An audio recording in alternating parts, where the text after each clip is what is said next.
इश्तियाक काम्यार को बताता है कि आयरा की खावर से शादी होने वाली है। भाई अगर कुछ कर सकते हो तो अभी कर लो। ये बात काम्यार के लिए किसी बिजली से कम नहीं होती। उसके लिए आयरा सिर्फ एक नाम नहीं बल्कि उसकी पूरी जिंदगी बन चुकी होती है। वो बिना किसी से मशवरा के मौलवी साहब को साथ लेता है और सीधे आयरा के घर पहुंच जाता है। उसके दिल में बस एक ही बात होती है। काम्यार सोचता है अभी भी वक्त है, अभी भी सच बोल देना चाहिए। खावर आयरा चलिए अच्छा नहीं है। घर का दरवाज़ा खुलता है। काम्यार सीधे इरफान साहब के सामने खड़ा होता है और कहता है कि वो आयरा से निकाह करना चाहता है। इरफान साहब को ये बात बिल्कुल बर्दाश्त नहीं होती। उनके लिए ये सिर्फ जिद और बेअदबी होती है। गुस्से में वो पुलिस को बुला लेते हैं और काम्यार को हवालात में बंद करवा देते हैं। आयरा ये सब देखकर टूट सी जाती है, लेकिन उसकी जुबान फिर भी चुप रहती है।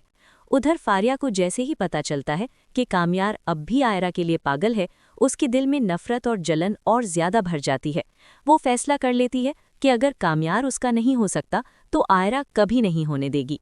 बदला लेने के लिए वो खावर को आयरा की कुछ झूठी और फेक वीडियोस भेज देती है, जिन्हें लड़कों के साथ जोड़कर दिखाया गया होता है। सिर्फ इतना ही नहीं, वो वीडियोस सोशल मीडिया पर भी वायरल करवा देती है।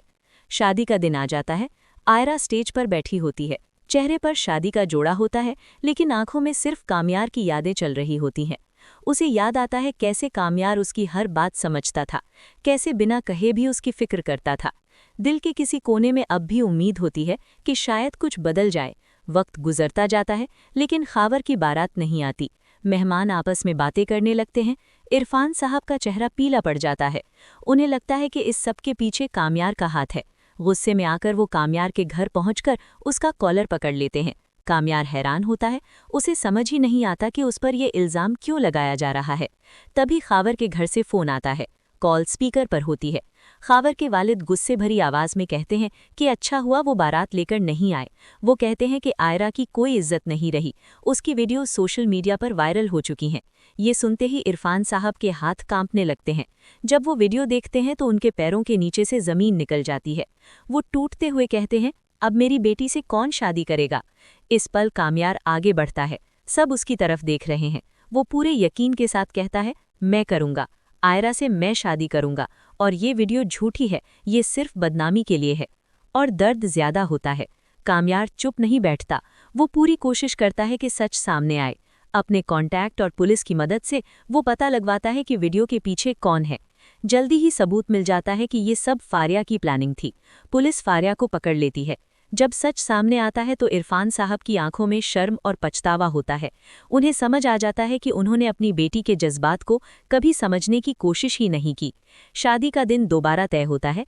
इस बार महफिल में शोर कम और सुकून ज्यादा होता है। काम्यार की फैमिली आयरा के घर आती है। काम्यार एक जिम्मेदार और संजीदा इंसान के तौर पर सामने होता है। मौलवी साहब निकाह पढ़ाते हैं। पहले काम्यार से पूछा जाता है। वो बिना किसी झिझक के कहता है, कबूल है। फिर आयरा से सवाल होता है। आयरा एक पल के लिए काम्यार को देखती है। उसकी आंखों में भरोसा होता है, वो भरोसा जो मुश्किल वक्त में भी कम नहीं हुआ। आयरा धीमी लेकिन मजबूत आवाज में कहती है, कबूल है। इरफान साहब की आंखों से आंसू बह निकलते हैं। आज उन्हें अपनी बेटी की खुशी और काम्यार की सच्चाई दोनों का एहसास हो चुका होता है। ये सिर्फ एक निकाह नहीं होता, बल्कि एक टूटे हुए भरोसे का दोबारा जुड़ना होता है। अगर आप भी मेरी जिंदगी है ड्रामा के रिव्यू देखना चाहते हैं तो चैनल को लाइक, शेयर और सब्सक्राइब करें।